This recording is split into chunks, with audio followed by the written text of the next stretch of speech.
The EU was set up primarily between France and West Germany to stop the two countries fighting each other. Think of the First World War, think of the Second World War.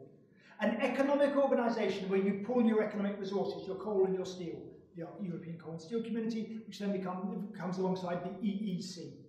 Britain joins in 1973 this economic organisation. But since then, the economics have carried on, but it's become a more political organisation. So we have the economic single market, but politically we have this EU with a high representative discussing foreign affairs. Getting there, the politics could be getting in the way. And for those who are worried about staying and leaving, this politicisation of the EU is what is influencing how they vote. The case for staying in the EU. Primarily, Europe is our largest trading partner. Approximately 50% of all of our trade is done with the EU. That's imports and exports. So we need Europe. We are dependent upon them. If we leave, we will still have to abide by EU rules if we wish to trade with the EU. So what's the point in leaving an organisation but want to carry on trading with them, abiding by their rules, but not being able to influence them? But the EU politically is a heavyweight in political and economic matters. The EU can stand up to China and to America and to India very, very easily. And within this, Britain plays a role. We are able to assert our own opinions more forcefully as a member of the EU against these bigger countries.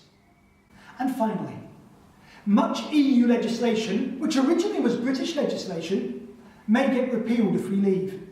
Things such as maternity leave, paternity leave, the minimum wage, the right to 4 weeks paid leave for a full-time worker. All of that could be lost if Britain leaves the EU.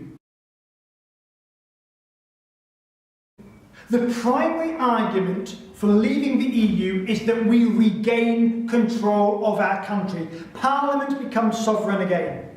At the moment, EU law overrides national law if the two conflict. So we cannot pass any laws by our Parliament or any other part of the UK if it is counter to EU law. We will also be able to avoid getting into, if you like, Euro problems. We're not talking about the European single currency, which is a clear example, but other things. Plans to develop a European army, where British troops could potentially be under the control of another country. By leaving the EU, that will never happen. We're in NATO, but we retain control of our own troops, and that is phenomenally important. But finally, if we leave the EU is not going to stop trading with us. Germany, the most powerful country in the EU, still wants to trade with Britain. Just think how many German cars you see on the roads, the Mercedes, the BMWs, the Audis, the Porsches, and so forth. They're not going to stop trading with us. They're going to carry on trading with us because they want to. They're not going to pull up the drawbridge and say, oh, you want to leave. They will carry on trading. There may be some restrictions, and until we get a proper trade deal organised, those restrictions could actually be quite minimal. And then after that, we may still have access to the European market, maybe not full access as we have as a member, but near enough as to make no difference without those rules impinging too much upon us.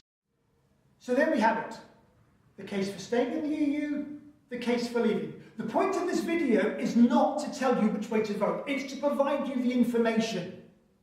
Some of the politicians providing with this information are phenomenally biased and are being selective with what they tell you. We've tried here to be a bit more factual. But the choice is yours. How will you vote?